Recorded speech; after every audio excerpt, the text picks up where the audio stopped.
Introducing Shop, Click, and Pick, the simplest way to support those doing good.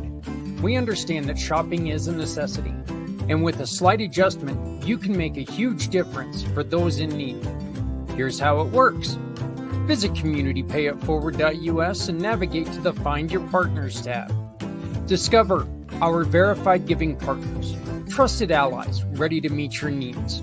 Shop with any partner that resonates with you. Click a picture of your receipt or invoice. Pick a mission partner you wish to support and use their QR code to send a receipt to us.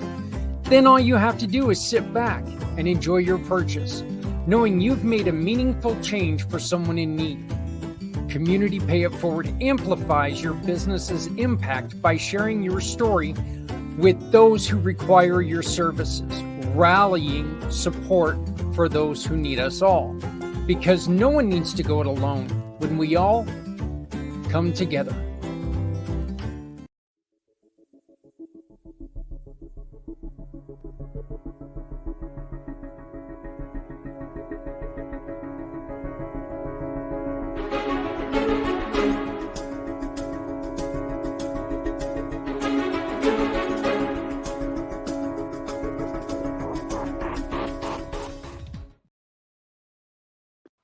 Hey everybody, it's the beginning of a new week, brand new Monday. I'm sitting here with Patrick.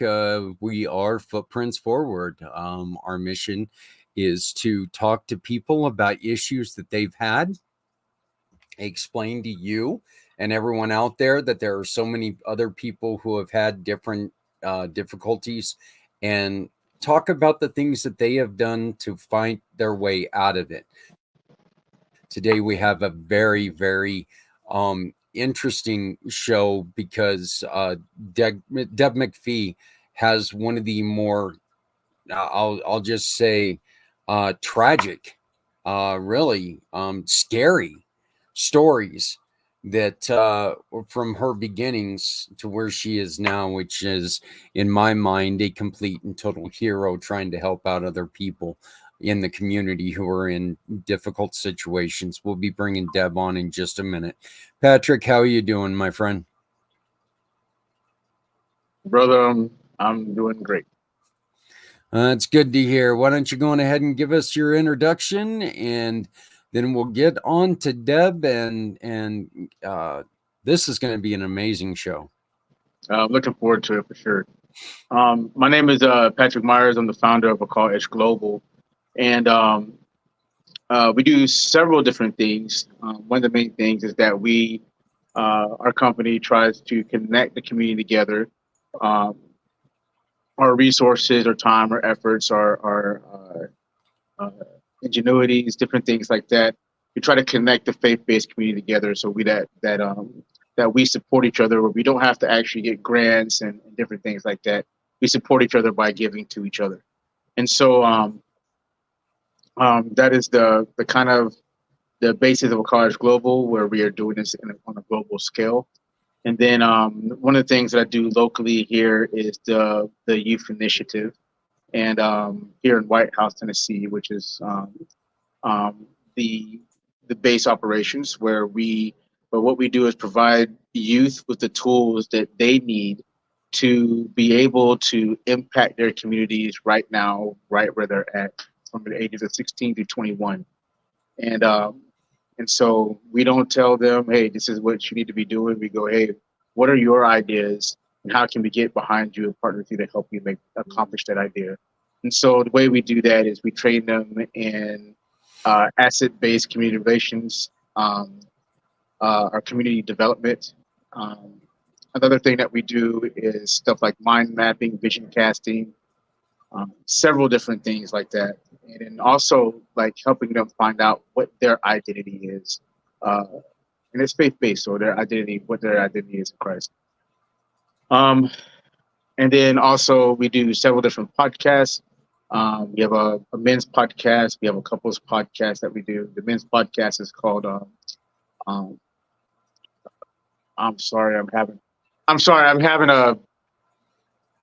it's been a rough weekend. So for the love of God, man, I can't remember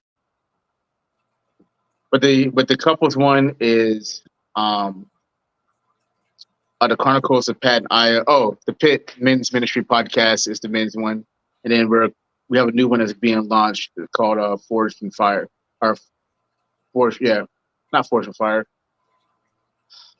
um, Voices in the Fire, and so that's about it right now.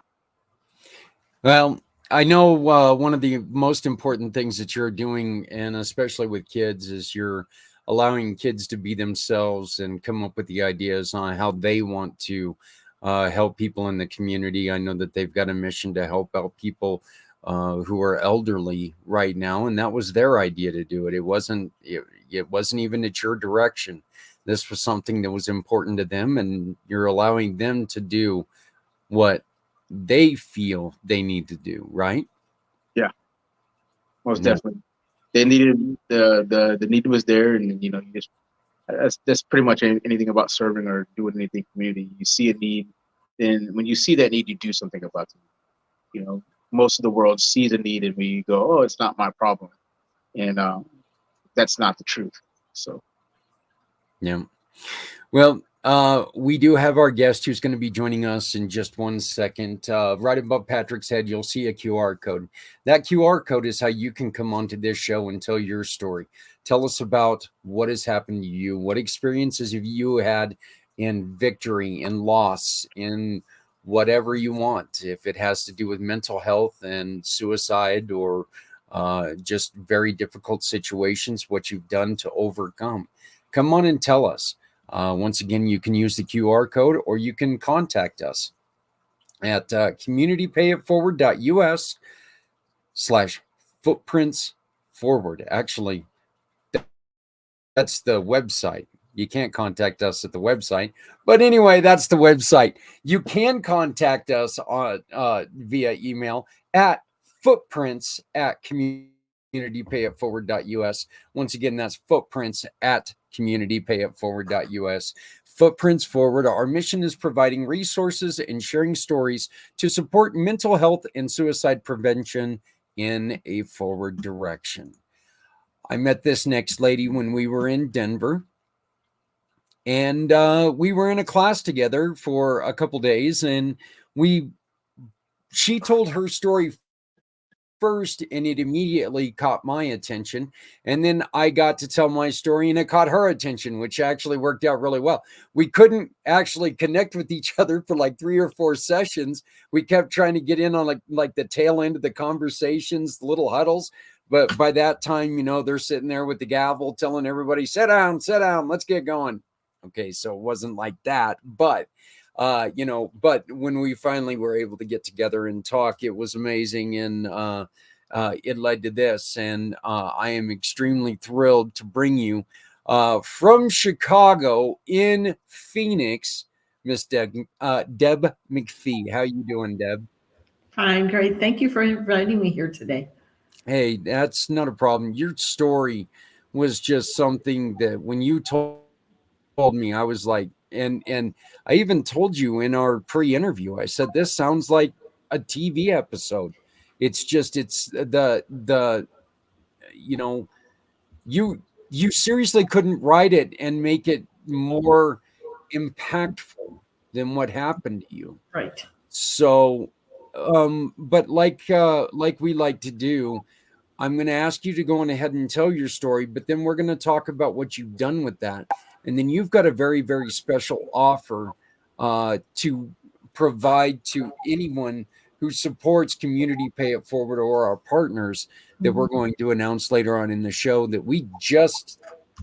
it's only a couple minutes old, as a matter of fact. So this is great. But Deb, please tell us your story. Okay. Well, my story it's happened to me 20 years ago, but I was a victim of a violent crime. Now, how this turned about, I was a single mom. I've got 3 girls. So I was a single mom. I was divorced at 32. I raised my kids alone. By the time I was 40, I got married again. Okay, I thought I waited enough time and made a right choice. I lived with this second husband of mine for weeks, 10, 12 weeks. He crossed the line with my 13-year-old daughter. So I did what any mother bear would do. You change the locks, order protection. I had him arrested, filed for divorce, check, check, check. And while I was going down my list, checking things off, trying to get my house in order, he was spinning out of control. Because what we know now that we didn't know 20 years ago is when abusers understand that they no longer can control you, that's when they come to kill you. All right. Let me see. 3 women a day in the United States are killed by intimate partner violence. 3 a day. All right. So when an abuser understands that he no longer can control you, you won't listen to him or do what he says, nothing left to do, you're gone. So this man went into the west side of Chicago and hired 2 drug dealers and gave him my address and gave him my schedule and everything. So while I thought I was trying to get my life in order after this bad thing that happened to one of my daughters, he sent 2 people to my house, and they walked right in and they took me at knife point. So I was kidnapped. I was with, after they picked me up, they went and picked him up. So I was with all 3 of them for over 6 hours, and I escaped. I got a hold of the car keys and I stole their car and I drove myself to the police station. Now I walk into the police station with the keys. Here's the keys to the car I just stole today. And they didn't believe me, because very often police don't believe the victim. They thought I made the whole thing up in retaliation to what he did to my daughter. So the day after the kidnapping, I had to go to the hospital and take a trauma test, and I tested out in the highest category that a human could be traumatized. And so that's where we start, the day after all this bad stuff happened.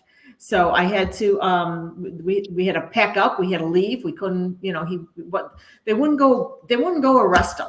It was a Friday afternoon. Then they said, well, we'll go get him on Monday if you want. I'm like, well, that's great. How do I keep everyone alive over the weekend? So we had to, under police escort, we had to go back to the house and pack everything up. And then the 3 of us had to go into hiding. I also had one kid downtown at Loyola, so she had to pack a bag and go someplace else also, so nobody could find us over the weekend. And then that Monday, my mom and brother and I went back to the police station and made a formal report. And then they went and arrested him that Monday. So in a nutshell. That is just, that right there, Deb, to me, is one of the things that I just don't understand. There is no excuse for a delay. One thing, even if it is retribution, he did something to your daughter. They ought to be happy that this retribution was you coming to them, not taking it on your own. Right. And, first off, what he did to your daughter is enough of a crime. Why wasn't he picked up for that? He was arrested and released. They don't keep you, they arrest you. And so he was awaiting. So then I filed for divorce. So after that, now I lost my job. I had a great job with a Chicago pharmaceutical company, and they stole my company car. So I had to go and explain, I had a lunch and learn. I was a pharmaceutical rep. So I had 15 doctors at a restaurant waiting for me to show up and pay for lunch and do my presentation for work. And I showed 15 doctors. I mean, it was bad on every level. So they went, so after this, so I got fired from my job. So now I'm just like, all right, I'm suffering consequences from somebody else's inappropriate behavior, right? I got fired.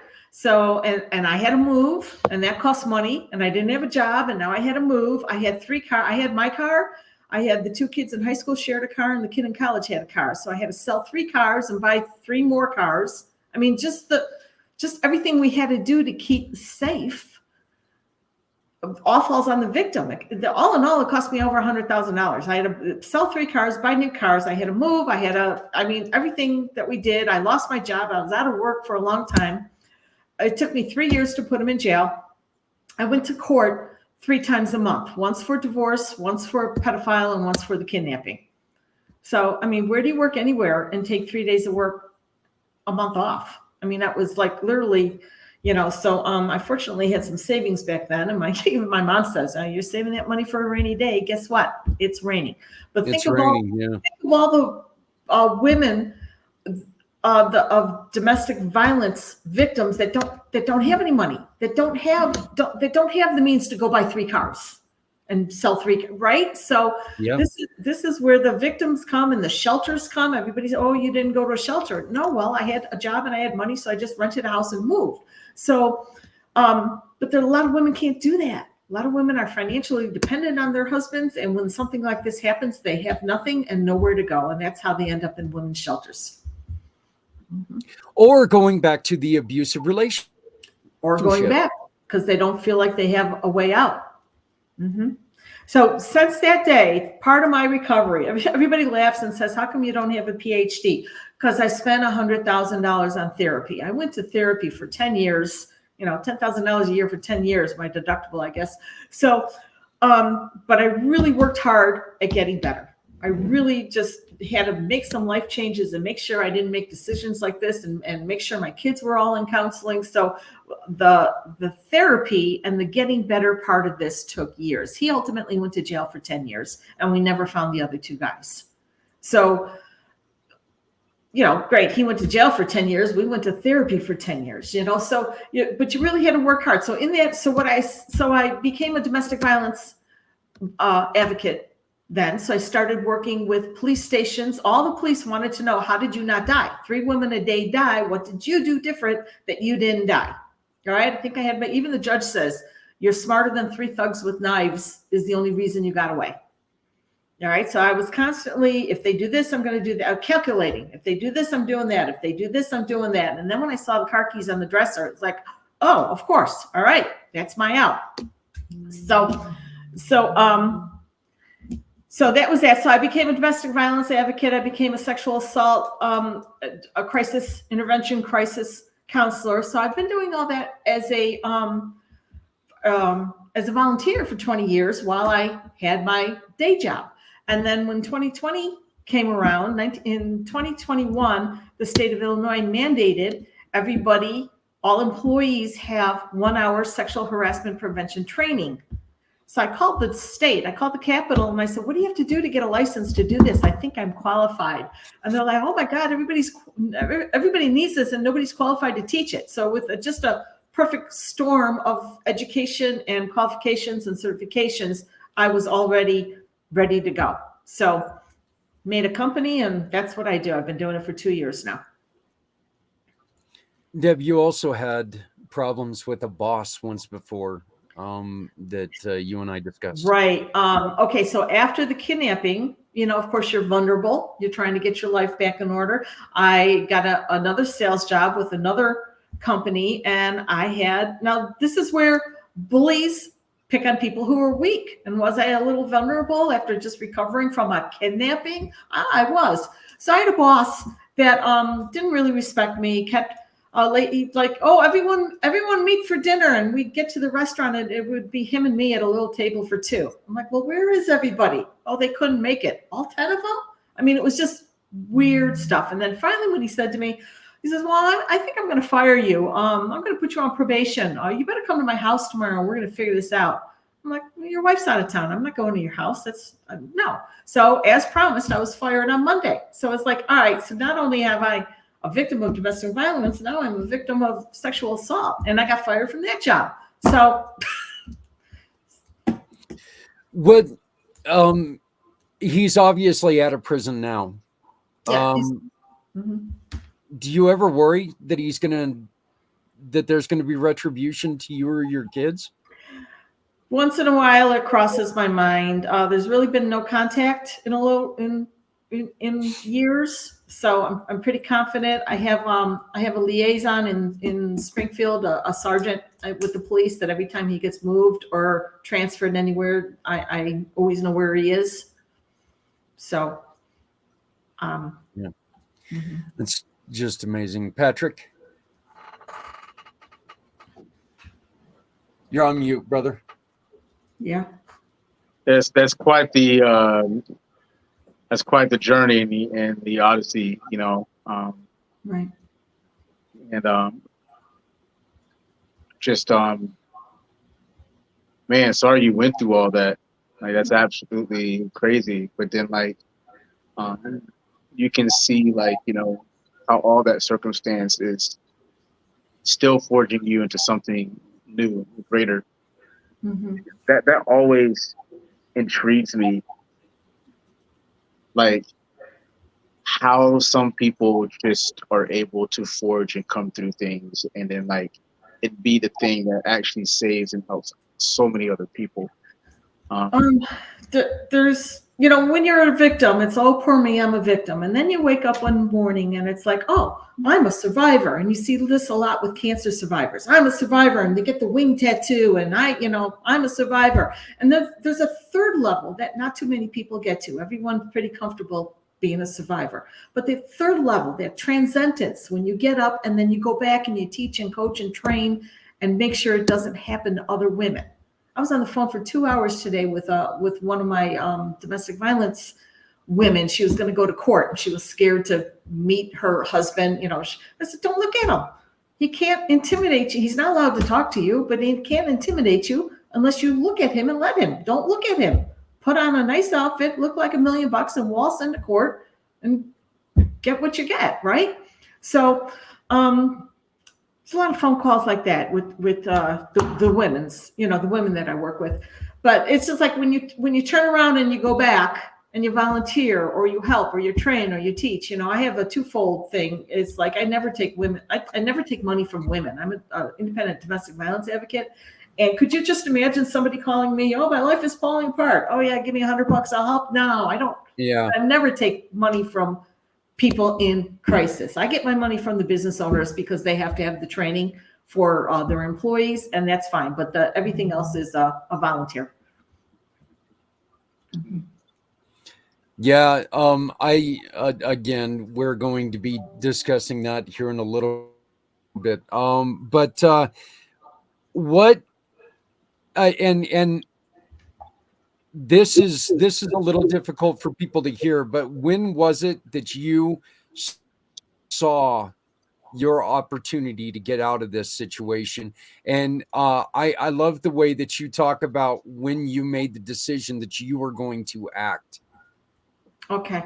Well, first of all, we took a car ride, and we were on the tollway going out, and they were fighting. I was restrained in the back seat by a big man, and in the front seat, the two guys in the front seat were fighting. One guy wanted to leave me in the cornfields and stab me and let me bleed out, and the other guy said I should go in the dumpster behind the gas station in town, because the birds would find me if I was in the cornfield. And they were kind of bickering, and I'm like, oh my God, they don't have control. They didn't think this through. So I'm like, well, if they don't have control in this car, who has control? Me. I am not dying today. And that was like a light bulb went off in my head. I said, that's it. I'm not dying today. I am smarter than these idiots that can't figure out where to leave a body. So as it was, and how I got the keys, I don't say this part too much, but I was being raped. And then someone said, oh, how'd you do when they were raping you? Well, when they were raping me, they weren't hitting me. It gave me time to think, So that's when I saw the keys that were on the dresser. It's like, oh, okay, I'm out of here. So, And is that one of the things in which I know that this is very, very difficult to talk to, to someone about, a victim about, or a survivor? I prefer survivor over victim. But was that, how do you convince, or how do you teach someone that, if that's happening to you, you've got to be able to leave your body. You got to get out of your head. Mind open. Yeah. I always say it like this, and I'm not talking about all men, so I apologize in advance. I'm like, as women, we all know how to lay there for 2 minutes and get it over with. Get out of your head. Think about what you're going to do next. How are you going to get out of the room? How are you going to get away? So, yeah. Rape is not about sex. Rape is about power. It's about making you do something you don't want to do. And yeah, what? Let's, Patrick. Did you have anything else? I'm sorry, brother. No. I'm listening. Okay. So, what were your? What was the first step that you decided? Okay, I've got this experience. You know what? Others need to hear this experience. I'm not going to sit back and watch others suffer in a situation they don't have to. I can say something. I can be the power they need me to be. Mm-hmm. Well, that all came from volunteering and working with, the crisis center. I answer the phone. I'm the first point of contact when people are calling in crisis. I'm the one that decides, do they have a bed? Do I have a bed for them? Are they lying? Do they deserve a bed? Are they, there's a whole checklist that we go through when you answer the hotline phone.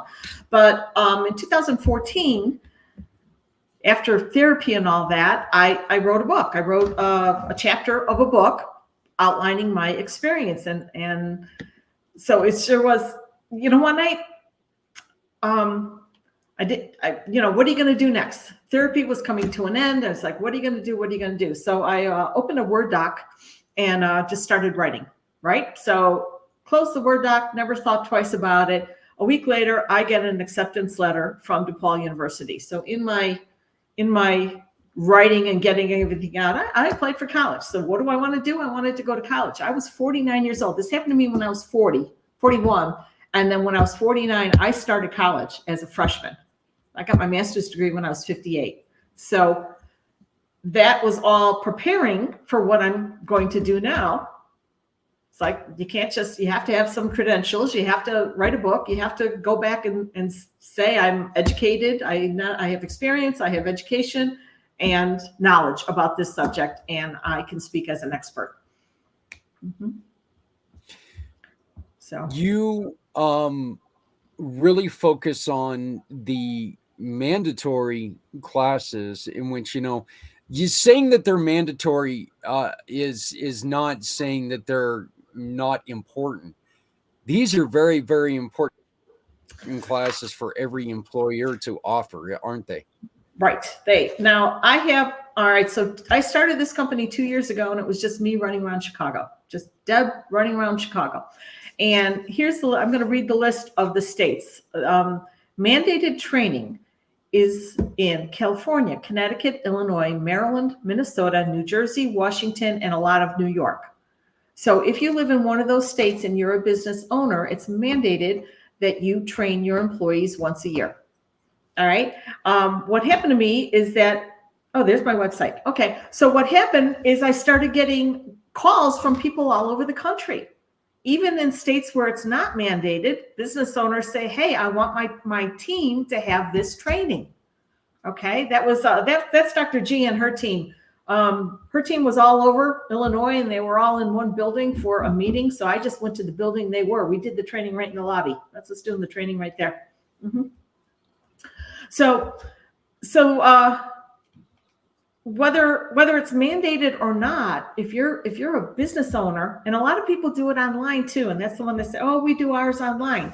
Well, I'm an advocate for in-person training by somebody with experience like me, because there's always lots of questions. And I offer a year of support with my training as well.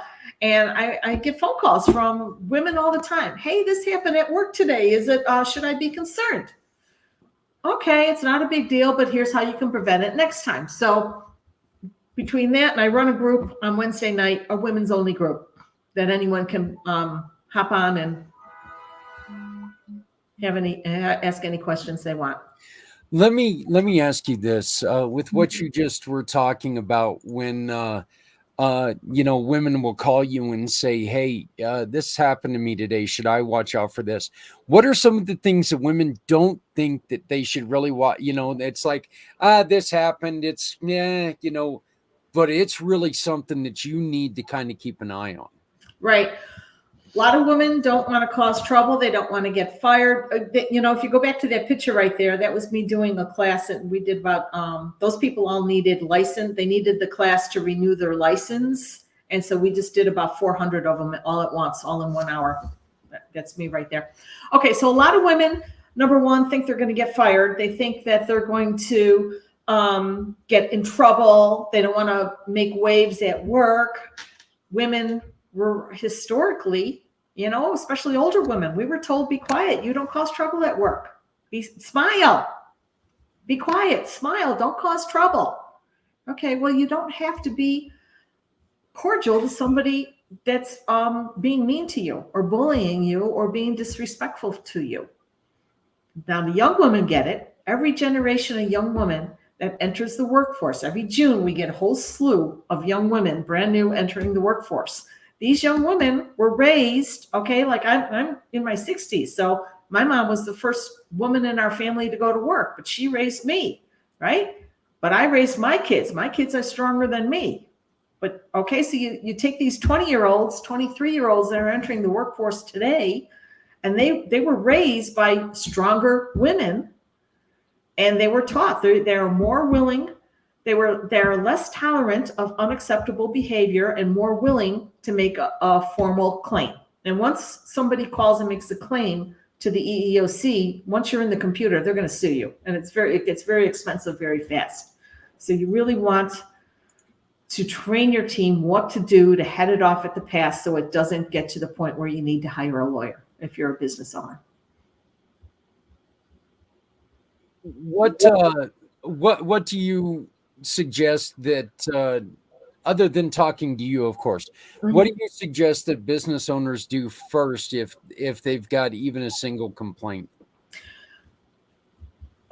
Well, if the complaint is already in the system, first thing you have to lawyer up. That's, you're in it now. You're gonna because the state, I don't know about all states, but some states will send investigators to your business to interview you and your employees and your customers and your neighbors. And then as soon as it hits the Facebook group of whatever town you live in, you're going to lose 40% of business. I mean, it just gets real bad real fast. You don't, so if you have a complaint, you need a lawyer real fast.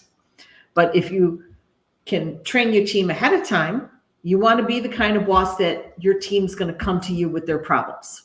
Because this is what's going to happen. It's never, people think that I'm going to help the women report the boss. And that's absolutely the opposite. The boss, the owner, the business owner is my customer. I protect the business customer. I'm an advocate for the business owner. All right. And business owners usually protect what they have. If they have a business license or a company, they don't want trouble. They're not the ones misbehaving. It's usually the customers that are bothering the young women that work there. And the young women don't want to cause trouble, and they don't want to tell the boss, and they don't want to do anything. So they go home, they drink a glass of wine, they get on Facebook. And who's on Facebook? All those angry Me Too ladies. Call the EEOC. Here's the website. And next thing you know, she files a claim against the customer that's grabbing her butt. And then the business owner walks in the next day thinking everything's fine, and he's got a claim. That could have all been avoided. Be the kind of boss where they can come to you with all the problems. OSHA says if you're a business owner, the first thing you have to do is provide a safe place to work. Yeah. So, all right. So especially if you have young women, I had a real awful case. It was a doctor's office in Chicago, and they all walked out together and walked out to their cars together because the doctor says that's safe. I'm going to walk everybody out to the car, and they all left as a group. So they clean up, and they were all in the waiting room waiting to leave. And they're like, what's her name? The little 23-year-old. Where is she? Oh, she took out the trash. This poor girl was getting sexually assaulted in the alley. There was a big cement wall around the trash container, and she was in there getting sexually assaulted. And, so nobody empties trash alone, especially if you're in a big city. One person stands by the door, holds the phone, okay, run out, and then the other one runs the bag to the bin. So nobody goes out in the alleys. I don't care if it's 2:00 in the afternoon, you don't go alone. People that get sexually assaulted, very seldom is it random. You're being stalked and watched. That guy that assaulted her worked 2 doors down in the strip mall, and he knew that she was by the garbage every day by herself at 10 after 5. He knew this. Okay. Opportunity. Yeah, Patrick. No, so I was, I'm actually I just really want to listen and maybe understand a little bit more about what it is that you do before I had any questions or spoke about anything. And I find it really interesting that throughout all this, like, you are an advocate for the business owners and what's going on. And then you said something really important about like the whole B2 movement and whatnot, where I've personally seen an experience where like sometimes it just has to be it only has to be said. It doesn't have to be true. And it'll completely blow up your life or different things like that. And so like where you're actually giving strategies on how to actually, and how to actually deal with that. And then also the process of that you have of like vetting stories and different things like that. Like I thought that was very, very responsible about what's happening with people, because to be honest, I deal with a lot of different women and teenagers and different things like that, and I think it's um um like now it's like 3 out of 5, probably closer to 4 out of 5 women. Well, it's not even women anymore. Actually, it's just teenagers. Period. It's just the statistics are really insane. Have experienced some kind of sexual assault or something like that in their lifetime. Right. And so I don't know. I was really impressed with how you were saying that there is a process of vetting to see if even if things are true, because uh, sometimes that sometimes that can be a blind spot in advocacy. Because it happened to you, you want to believe it's happening to everybody else, but some people are just angry and bitter and say crazy things because they can, or they believe it, or different things like that, or you know, um, maybe there's more to the story that you need to find out before something happens. And so I just thought that was very, very, that makes me a lot more interested to understand what you're doing and know what you're doing, and even be like, okay, let me refer somebody to this person for this. So I really, really am very intrigued by the process of it. My question would be, when was the point where this all just clicked and you were like, this is what I'm going to do now? Like, what was the catalyst for this?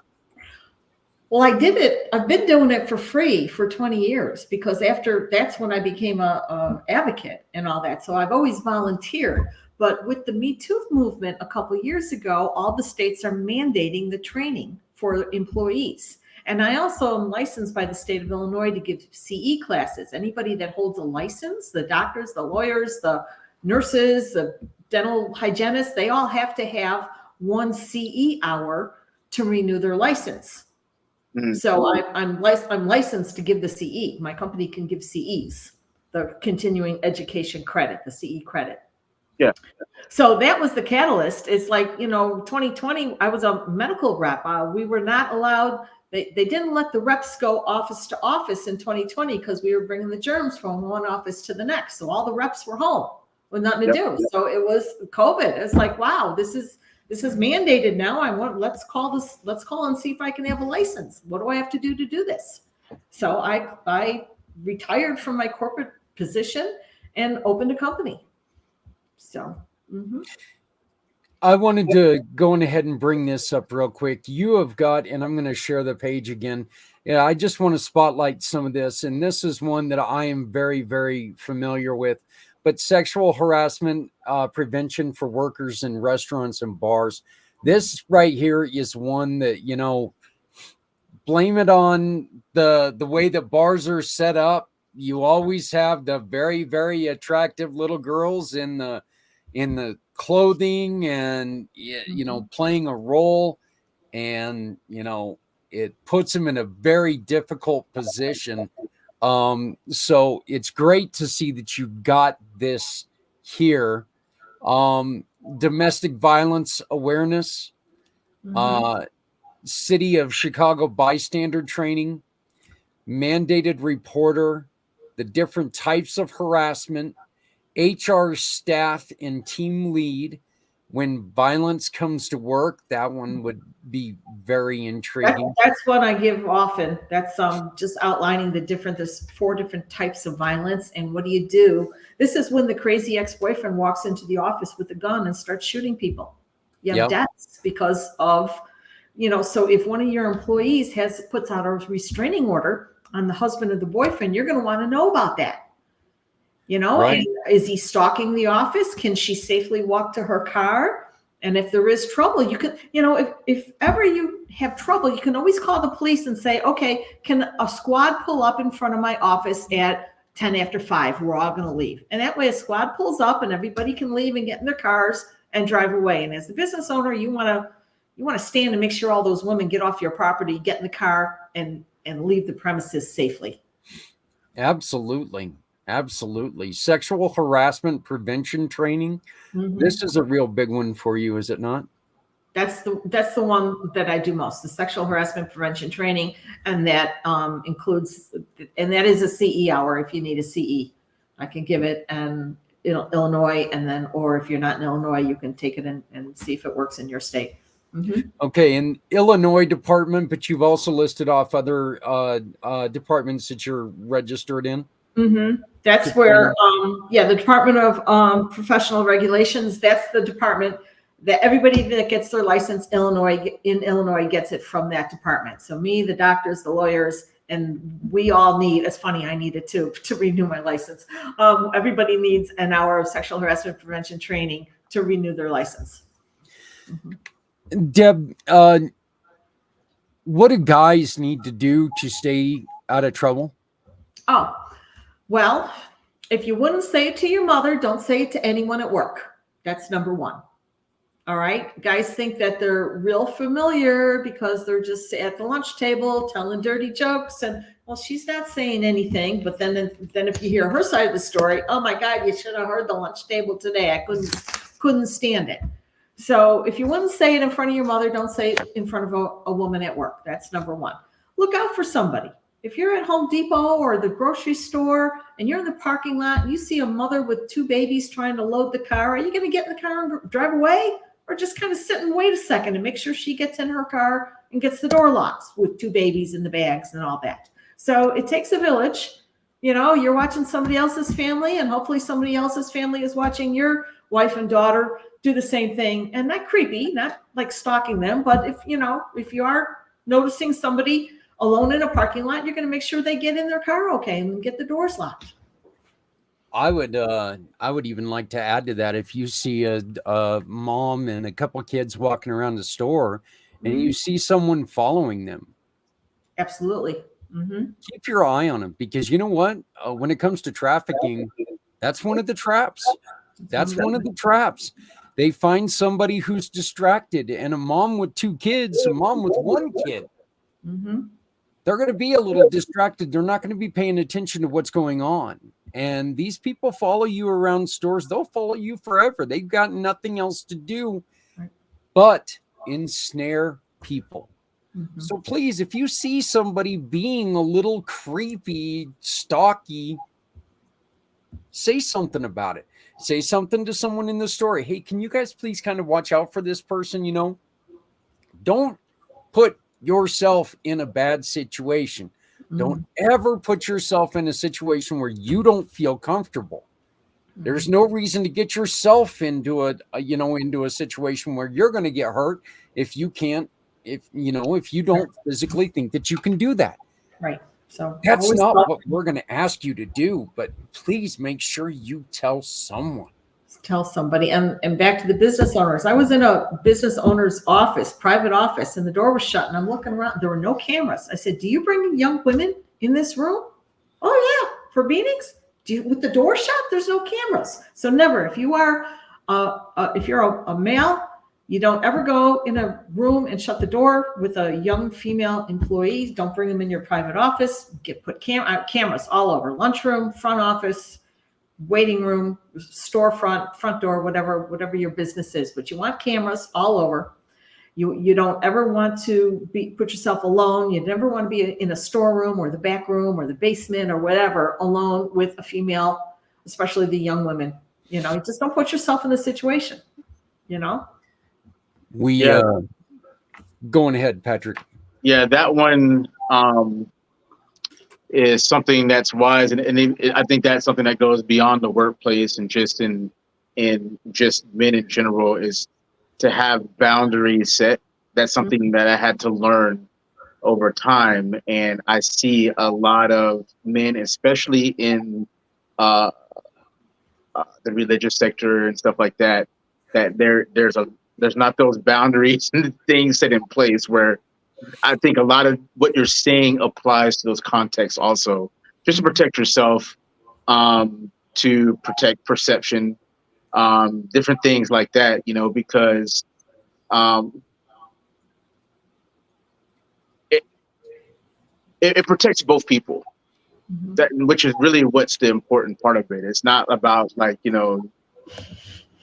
it's not just about, because even when you said it, you said you came into the room and because of what your experience is, you're thinking like, how does it affect not just them, but how it affects you as a woman being in that space, right? Or no cameras. I said, you need, especially if you have a private office, you want a camera, and it doesn't Yeah. have to have audio. Nobody's going to listen to your phone calls, but you want the camera just rolling in the background, because there are these laws are also having a new breed of criminal. These women are placing themselves in your business as an employee or a customer, and they're instigating inappropriate behavior.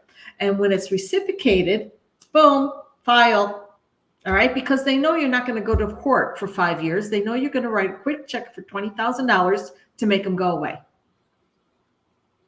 All right. It's, we take, Deb, and when it comes time, well, the first thing that we do is we run our organization to where we give out free clothing, free housewares and stuff like that. We always insist that my wife and I are both here when that happens, one, and we insist that they bring someone, an adult, with them. Right. We want to make sure that everybody's got someone. And we also tell people that, when it comes to, like, if we do an adopt a family or something, make sure that there's this contactless or no contact thing that goes on. If they drop it at your house, whatever. But I always tell people, meet them in a public place and never, ever, ever meet someone alone. Right. Right. That goes for if you sell something on the internet. Yeah. Always go to the parking lot of the police station, because there's cameras all around. Yeah, that's a great place to do it, is right there in front of the police station, Right. I see, I've never suggested that, and I don't know why. Well, that's the reason why we got smarter people here than me. So, Deb, you have offered a fantastic offer to people who want to support Community Pay It Forward and what we do. Can you please tell people? Okay. Well, next Wednesday, April 17th, 4 o'clock Colorado time, 5 o'clock Chicago time, I'm going to open a Zoom room, and we can have a training with questions afterwards if anybody would like to hop on. And we'll do, you know what? We can do the when violence comes to work, I'll volunteer that. We can do that one for free, and then if they want to schedule a training after that, they can pay for it. But we can do with violence comes to work, and that's the initial thing that business owners need. It's like just outlines the 4 different types of violence that walks in your door, and what do you do if you are boss? What do you do? So we'll do that. We'll do free training next Wednesday, April 17th, 4 o'clock. Colorado, 5 o'clock Central Time. When violence comes to work, that's a good program. And it just outlines the different types of violence, what it needs. And then if you're a business owner, if you want to continue on with the sexual harassment prevention training for your team, we can work from there. So definitely, you know what? Hey, to all my nonprofit, to all my business friends, everybody who's following Patrick, you know what?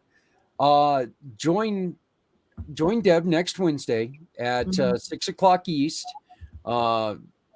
6, 5, 4, and 3 for when violence comes to work, and then contact Deb for further training. And what's going to happen is for these trainings, Deb's going to give a percentage to the mission of your choice. Mhm. So you get to take and hire Deb, and a portion of that is going to go to help out somebody who has asked us for help.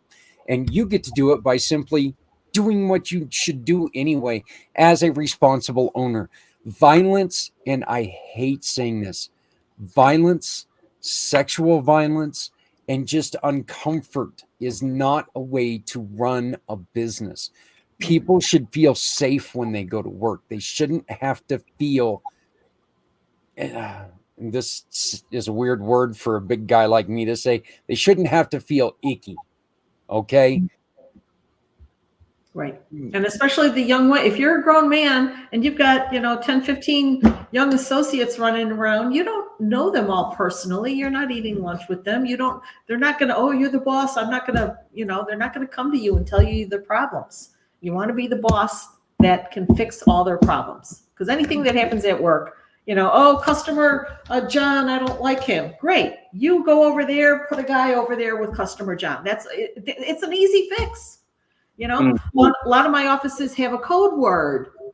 Whatever the code word is, on the intercom, blah, blah, blah, code word. Okay, all hands on deck. That person needs help. Just send another person over to stand with them, because people usually behave when there's two people. Deb, I was watching a video the other day where the lady was taken and she was doing something like this. Yeah. So, yeah. Universal sign for help. This is the universal sign for help. You see the thumb in, hands down. You see somebody doing this, they are in crisis. You intervene and help. Thumb in, hands down. We teach this to little 3-year-olds. Thumb in, hand down. Mm-hmm. Yep. We were watching this thing the other day, and there was a girl doing that in a car. Mm-hmm. And I kind of disagreed with what the kids did by following the car a little too closely. Mm-hmm. But, that's when you call for help immediately, because they are call for help because, again, don't put yourself in a situation where you can get hurt. Look, if this person's already doing this to one person, who can tell what they're going to do to you? Okay. Mm-hmm. Stay safe, but intervene. Mm-hmm. We don't need to watch other people get hurt. I mean, life is what it is, and we need to be there for each other. If you want training, and everybody, again, should want some of this training, visit Deb at debmcpheecoaching.com is how you can get a hold of her via email. debmcpheecoaching.com. You can give her a call at 312-533-1994, 312-533-1994, and always visit her website at mcpheecoaching.com, mcpheecoaching.com. Deb, this has been fantastic. Patrick, I know that you have other things that you wanted to say. Okay. And the link that I gave you before the show, that's the Zoom link. You can put that in the comments as well. Yep. Okay. And this is for the free. This is going to be for the free meeting. Did you want the first one or the second? It's the same one. They're the same link. Okay. Mm-hmm. So this is for the free. And I'm going to put this in the chat right now. Okay. So it's clickable. This is for the free When Violence Comes to Work meeting next Wednesday, right? Wednesday? Right. Mm-hmm. Next Wednesday at 6 Eastern, 5 Central, 4 Mountain, 3 Pacific. So it is in it's going to be in the chat, but right there is the Zoom for it. And again, it's in the chat, so you can click it, always come back, and you can watch this again. We will be replaying this show on Tuesday night, so you can see this again. Okay. Of course, it's always played over at our friends on Things Network on Mondays. So, but Patrick, please. No, I just wanted to just thank you for what you're doing. Man, I'm a kind of person that when I hear things like this, in my mind, I just see so many applications to it, for different people for different groups and different things like that. Like, man, I would love to see. I know you have a specific goal and purpose, right? So like, I'm not saying anything about that, but it would be some of the tools that you're offering would be amazing for youth groups and the young ladies and young people in the youth groups. Right. It would be good for a lot of the nonprofits that I work with that have staff and different things like that, where I'm hearing a lot of what you are applying to businesses, and I am like, why doesn't everybody actually have some type of training in this area? Because it's something that happens from almost every context I've been in one way, shape, or form. Like nonprofits, business, like you hear it, but you don't see anything actually being actively done about it, or safeguards being put in place, or like you said, like lack of knowledge and lack of training and understanding is always a detriment to the people that don't have it. And so I don't know. I was just like, the first thing I thought about was like, man, how many young people could use some of the things that you were teaching and training, right, and stuff like that. Mm-hmm. So I don't know. I would just like to maybe talk more to get a greater understanding of the totality of what you do, and I don't know, learn and educate a little bit more in this process that you got. Okay. I'll make sure that you have her information, Patrick. I'm a guest speaker. If anybody ever needs me to speak on the topic, I can. So, Okay. Once again, when violence comes to work next Wednesday, 1 week from today, 1 week from this Wednesday, okay, is going to be live on this Zoom that you see on the bottom of the screen right now. If you need this Zoom link, contact me. I can get you this Zoom link, okay? All you got to do is contact me, contact Deb, contact Patrick. He'll be able to get you this Zoom link. But come on and see what we're talking about. Protect yourself and protect others. Okay? Protect each other. And Deb, one of the things that I really wanted to say to you is I wanted to thank you for also protecting the other side, making sure that people do understand. Yes, we realize there are some twisted people out there running this game on people, and it's a terrible game, but it is true. And just 82% of women have said that they have experienced some sort of sexual harassment at work. That's not a few, that's most. And when I spoke to a group, there was about 500 people in the room, and I asked a question to the men only. Does anyone know a rapist? No one. No one knew a rapist. Then I asked the women, does anyone know that someone that's been raped? Everyone. So if all women know somebody that's been raped, why don't men know a rapist? So the men aren't thinking about this. The women think about it all the time. Yeah. Well, like you said, it's not about the sex, it's about the power. The power. And a lot of times men don't think about the power. They, they don't even realize what they do. I hate being nearsighted on that. But guys, look, I'll go old fashioned here. No means no, and protect yourself. Right. And how about this one? Okay. And we usually don't do a lot of potty mouth on this show, but stop doing stupid shit. How about that? Stop putting yourself in dangerous, stupid situations. We see all the time these guys putting themselves in dumb situations. You're like going, wow. So stop doing stupid stuff. God.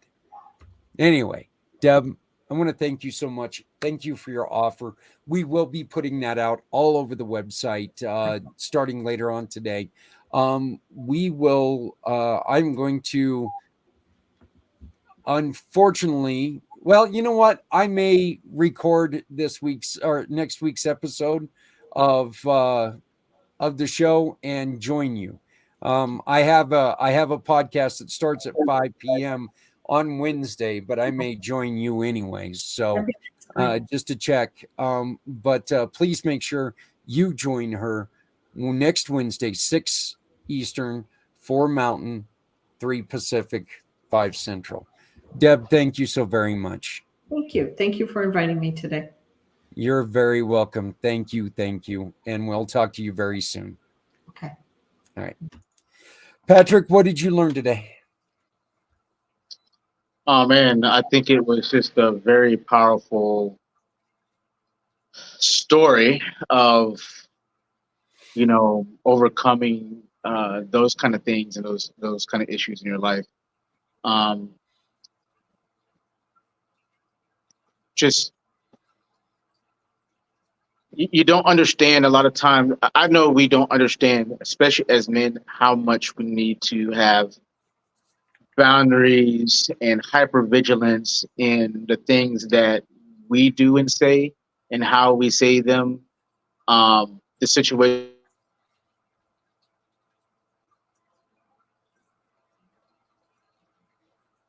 Oh, we lost Pat. And then Okay, also, and then also, like it's not like you said earlier. It's not just about protecting yourself. It's about protecting the people around you because, like, sometimes you don't know the effect of the things that the things that are happening around you, or something that you might say that might be taken into a context um, where the person is receiving it in an unfavorable way, right? Like you just don't know, and so like setting safeguards, practices, understanding, you know, how things can be appropriate. Because I mean, sometimes you don't know, like you don't know until someone goes, "Oh, I feel uncomfortable in this situation," and you're like, "Oh shoot, I did. That's not what my intention was."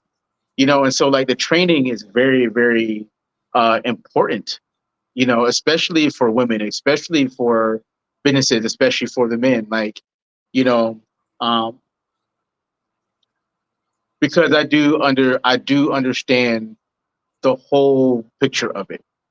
I understand it from the woman's point of view. I understand it from the male's point of view. I understand it from the women out there that are just hurt and or women or men that are just hurt and or have that are just hurt and might get angry and say things.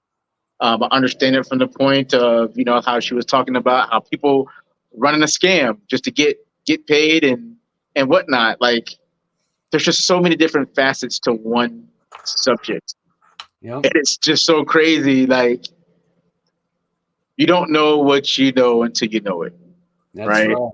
And so that's my takeaway from it. It's just like how to empower more people with the knowledge of because there's a lot of things that and even in my past I just didn't know.